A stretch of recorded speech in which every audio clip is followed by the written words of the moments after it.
بسم اللہ الرحمن الرحیم۔ السلام علیکم ناظرین، اب سب کیسے ہیں؟ امید کرتی ہوں اب سب ٹھیک ہوں گے۔ آج کی ویڈیو میں ہم حضرت عیسیٰ علیہ السلام کے بارے میں بات کریں گے۔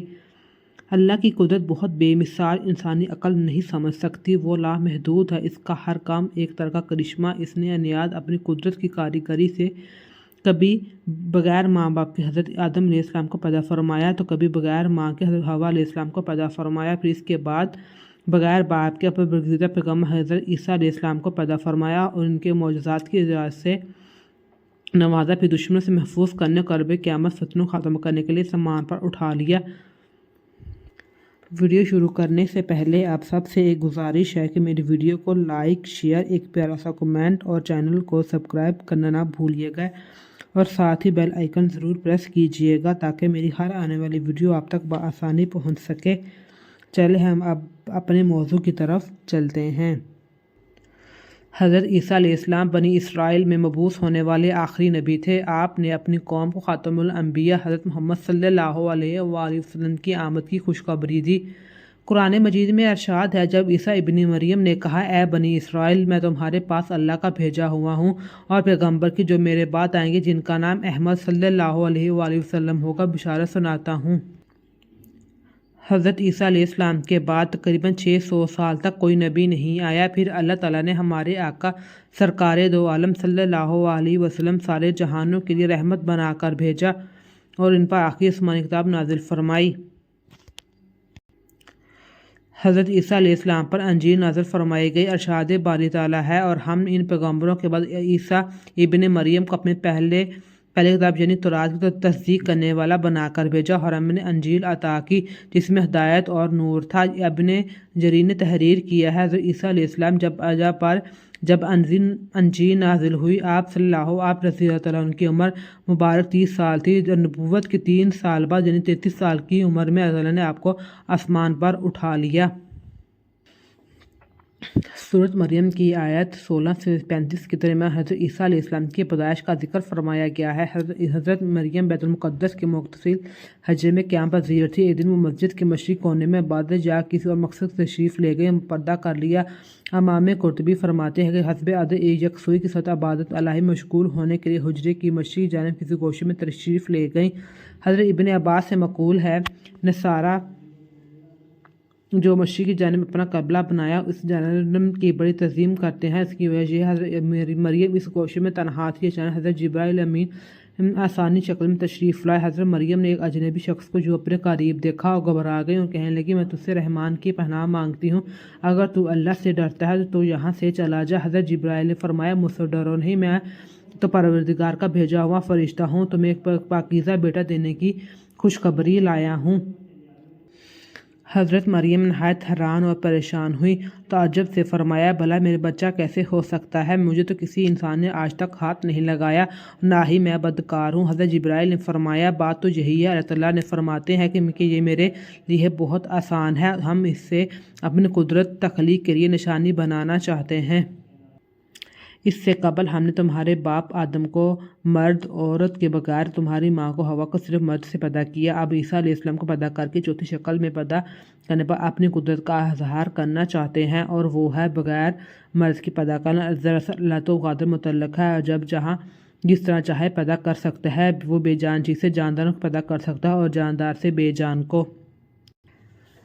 بیٹے کی بشارت کے بعد حضرت جبرائیل نے آپ رضی اللہ عنہ پر پھونک ماری اور وہاں سے چلے گئے۔ کچھ دنوں کے بعد حضرت مریم کو بچے کی پیدائش کے آثار محسوس ہونے لگے۔ جیسے جیسے بچے کی پیدائش کے دن قریب آتے جا رہے تھے، ان کی پریشانی میں اضافہ ہوتا جا رہا تھا۔ جب پیدائش کا وقت قریب آیا تو آپ رضی اللہ عنہ لوگوں کے خوف سے بیت المقدس چھوڑ کر تقریباً 9 میل دور جنگل کی جانب ایک پہاڑی کوہ سرات کی جانب چلی گئیں۔ یہ وہ جگہ ہے جو بعد میں بیت الحلم کہلائی ہے۔ جب درد شروع ہوئی تو آپ رضی اللہ عنہ کھجور کے ساتھ ٹیک لگا کر بیٹھ گئیں۔ زچگی کی تکلیف، شدت اور دنیا والوں کے خوف نے ابیدہ کر دیا۔ کہنے لگے، کاش میں اس سے پہلے مر گئی ہوتی، لوگوں کی اجازت سے بھی بھولی بصری ہو جاتی۔ علماء فرماتے ہیں، انہوں نے موت کی آرزو اس لیے کی کہ وہ اپنے عزیز و اقارب، خاندان، برادری لوگوں کو کس طرح مطمئن کر سکے گی، جبکہ کوئی ان کی صداقت کی تصدیق کرنے والا بھی نہیں۔ ان کی شہرت ایک نیک پارسا زاہدہ کے طور پر تھی، لہذا ان کے لیے یہ چھوڑ رہی بروح فرسا تکلیف وہ تھا کہ لوگ انہیں بدکار سمجھیں گے۔ ابھی حضرت مریم انجانے اندیشوں سے وسوسوں گھری ہوئی تھی۔ حضرت جبرائیل نے وادی کے نیچے سے آواز دی، اے مریم پریشان نہ ہو، میں تمہارے پروردگار نے تمہارے قدموں تلے ایک چشمہ جاری کر دیا ہے، اور ذرا کسی کھجور کے درخت کو ہلاؤ، دیکھو تمہارے سامنے تازہ کھجوریں گرا دے گا، اب تم اطمینان کے ساتھ یہ تازہ کھجوریں کھاؤ، چشمے کا پانی پیو، بچی کو دے کر اپنی آنکھیں ٹھنڈی کرو، اگر تمہیں کوئی انسانی نظر پڑ جائے تو اشارے سے کہہ دینا کہ میں نے روزہ رکھا ہوا ہے اور میں بات نہیں کر سکتی۔ اس وقت کی شریعت میں روزے میں کھانے پینے کے ساتھ بولنا بھی منع تھا۔ حضرت جبرائیل اس پیغام سے حضرت مریم کو اطمینان اور تسلی ہو گئی، ایک میرے رب مجھے بدنامی اور رسوائی سے بچا لے گا۔ حضرت ابن عباس سے مروی ہے کہ ولادت کے 40 روز بعد جب طہارت ہو چکی تو حضرت مریم اپنے گھر والوں کے پاس واپس آئیں، اور لوگ نومولود بچے کو دیکھ کر حیران رہ گئے۔ بدگمان ہو کر اے مریم، یہ تو نے بہت برا کام کیا، نہ تو تیرا باپ برا آدمی تھا اور نہ تیری ماں بدکار تھی۔ حضرت مریم نے جبرائیل امین کی ہدایت کے مطابق بچے کی طرف اشارہ کر دیا۔ روایت میں ہے جب خاندان نے حضرت مریم کو ملامت کرنا شروع کیا تو اس وقت حضرت عیسیٰ علیہ السلام دودھ پی رہے تھے۔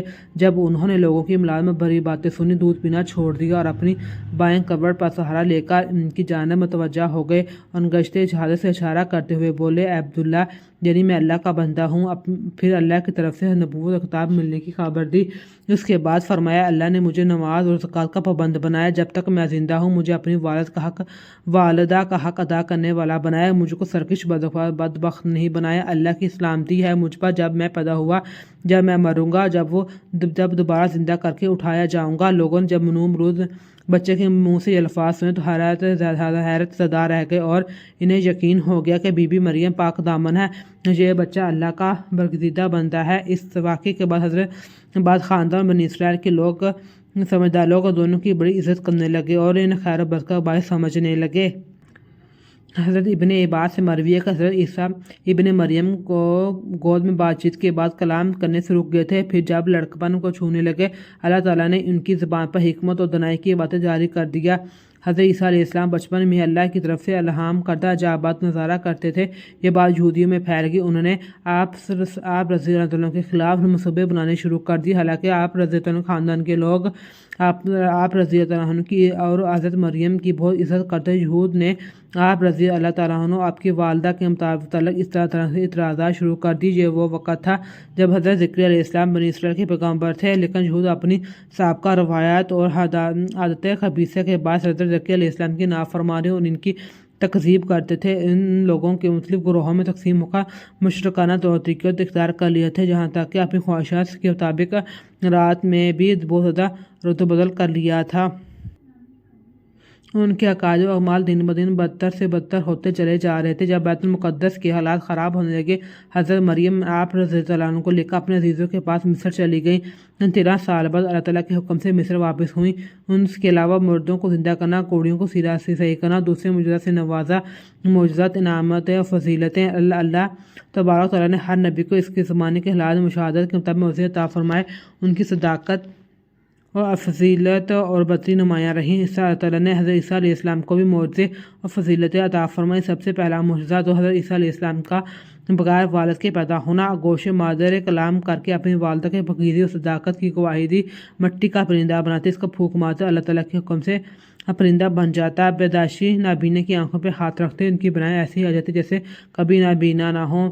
براہ سے جسام اور کوڑا کے مریضوں کے اللہ کے حکم سے صحیح کرتے، مردوں کو زندہ کر دیتے۔ لوگ جو کچھ گھروں سے کھا کر آتے وہ اپنے گھروں میں ذخیرہ کرتے، ان کی تفصیل بتا دیتے۔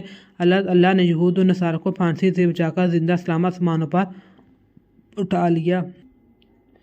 حضرت عیسیٰ علیہ السلام کا گھر کوئی گھر نہیں تھا، نہ ہی بیوی بچہ۔ آپ شہر کریا دین کی تبلیغ فرماتے، لوگوں تک اللہ کا پیغام پہنچاتے، جہاں حسب ضرورت اپنے معجزات سے ان کی بھی مدد فرماتے۔ لیکن ان سب کے باوجود یہودیوں کی اکثریت آپ کو اذیت دینے اور تکذیب کرنے سے باز نہ آتی۔ دراصل بنی اسرائیل آپ رضی اللہ عنہ کی نبوت سے منکر تھے، البتہ ان میں سے کچھ لوگ ایسے ضرور تھے جو آپ کے پیروکار اور ہمدرد و غم خوار تھے۔ آپ رضی اللہ عنہ کے ساتھ دین کے کام میں مشغول رہتے۔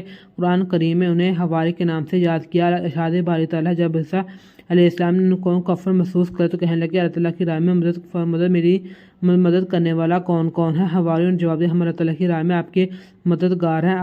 ہم اللہ تعالیٰ پر ایمان لائے، آپ رضی اللہ عنہ گوار ہیں کہ ہم تابعدار ہیں۔ لفظ حواری حور سے ماخوذ ہے، جس کے لغوی معنی سفیدی کے ہیں۔ اسلام میں حضرت عیسیٰ علیہ السلام کے مخلص ساتھیوں کو لقب دیا گیا، جیسے حضور صلی اللہ علیہ وسلم کو ساتھیوں کو صحابی کے لقب سے نوازا گیا۔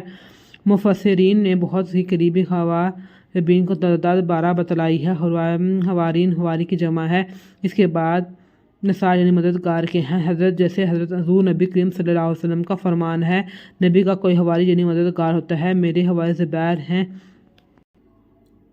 حضرت عیسیٰ علیہ السلام نے بنی اسرائیل کے سامنے اپنے نبوت و معجزات کا اعلان کرتے ہوئے یہ تقریر فرمائی۔ قرآن مجید کی سورۃ آل عمران میں ہے، اللہ تعالیٰ اور اللہ اسے کتاب اور حکمت اور توراۃ انجیل سکھائے گا، اور وہ عیسیٰ بنی اسرائیل کی طرف رسول ہوگا۔ میں تمہارے رب کی طرف سے تمہارے پاس کوئی نشانی لایا ہوں، وہ یہ کہ میں تمہارے لیے مٹی سے پرندے جیسی ایک شکل بناتا ہوں، پھر اس میں پھونک ماروں گا، وہ اللہ کے حکم سے فوراً پرندہ بن جائے گی، اور میں پیدائشی اندھوں کو اور کوڑا کے مریضوں کو شفا دیتا ہوں، اور میں اللہ کے حکم سے مردوں کو زندہ کرتا ہوں، اور تمہیں غیب کی خبر دیتا ہوں جو تم کھاتے ہو اور جو اپنے گھروں میں جمع کرتے ہو، بے شک ان باتوں میں تمہاری بڑی نشانی اگر تم ایمان رکھتے ہو۔ جب بنی اسرائیل نے معجزہ طلب کیا، مٹی کا پرندہ بنا کر اڑاتے، حضرت عیسیٰ علیہ السلام مٹی کے چمگادڑ بنا کر ان کو اڑاتے۔ حضرت عیسیٰ علیہ السلام پرندوں میں چمگادڑ کو اس نے منتخب فرمایا کہ پرندوں میں سب سے بڑھ کر مکمل اور عجیب و غریب یہی پرندہ ہے، کیونکہ اس کے آدمی کی طرح دانت بھی ہوتے ہیں، اور یہ آدمی کی طرح ہنستا بھی ہے، اور یہ بغیر پر کے اپنے بازوؤں سے اڑتا ہے۔ پرندہ جانوروں کی طرح بچہ جانتا ہے، اس کو حیض بھی آتا ہے۔ روایت یہ جب تک بنی اسرائیل دیکھتے رہے جیسے چمگادڑ اڑتے رہتے اور ان کی نظر سے اوجھل ہوتا تو گر کر مر جاتے۔ ایسا اس لیے کہ خدا کے پیدا ہونے کیے ہوئے بندہ خدا کے پیدا کیے پرندے میں فرق اور امتیاز باقی رہے۔ روایت یہ ہے کہ آپ نے 4 مردوں کو زندہ فرمایا۔ آزر نے اپنے دوست کو، ایک بڑھیا کے لڑکے کو، ایک عشرہ قبول کرنے والی لڑکی کو، حضرت سام بن نوح علیہ السلام کو۔ آزر یہ حضرت عیسیٰ علیہ السلام کے ایک مخلص دوست ہے، جو اب ان کا انتقال ہونے لگا تو ان کی بہن نے آپ کے پاس قاصد بھیجا کہ آپ کا دوست مر رہا ہے۔ اس وقت آپ اپنے دوست سے 3 دن کی دوری کی مسافت پر تھے۔ آزر کے انتقال دفن کے بعد حضرت عیسیٰ علیہ السلام وہاں پہنچے، آزر کی قبر کے پاس تشریف لے گئے۔ آزر کو پکار وہ زندہ ہو کر اپنی قبر سے باہر نکل آیا اور برسوں زندہ رہے اور صاحب اولاد بھی ہوئے۔ بڑھیا کا بیٹا یہ مر گیا تھا، لوگ اس کا نماز جنازہ اٹھا کر اس کو دفن کرنے لے جا رہے تھے، ناگہاں حضرت عیسیٰ علیہ السلام ادھر سے گزر ہوا اور وہ آپ کی دعا سے زندہ کو جنازہ سے اٹھ بیٹھا اور کپڑا پہن کر اپنے جنازے چارپی اٹھائے ہوئے اپنے گھر آیا تو زندہ رہا۔ اس کے بعد اس کی اولاد بھی ہوئی۔ ایک چنگی وصول کرنے والی لڑکی مر گئی، اس کی موت کے ایک دن بعد حضرت عیسیٰ علیہ السلام کی دعا سے زندہ ہو گئی، بہت دنوں تک زندہ رہی، اس کے کئی بچے بھی ہوئے۔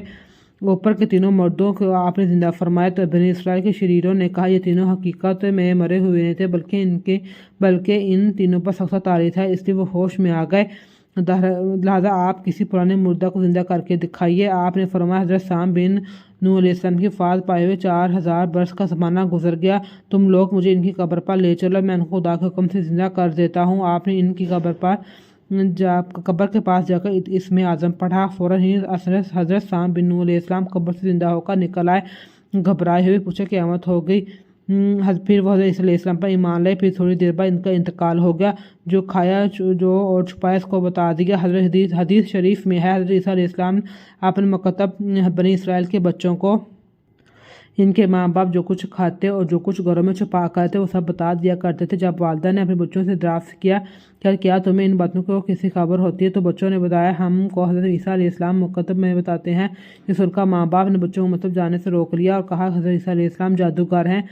جب حضرت عیسیٰ علیہ السلام بچوں کی تلاش میں بستی کے داخل تو بنی اسرائیل نے اپنے بچوں کو ایک مکان میں اندر چھپا دیا، بچے جہاں نہیں۔ آپ نے پوچھا گھر میں کون؟ تو شریروں نے کہہ دیا کہ گھر میں سور بندر ہیں۔ آپ نے فرمایا اچھا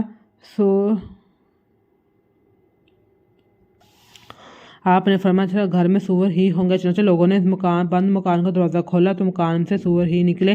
اس بات کا بنی اسرائیل میں چرچا ہو گیا، بنی اسرائیل نے غزو میں بھر کر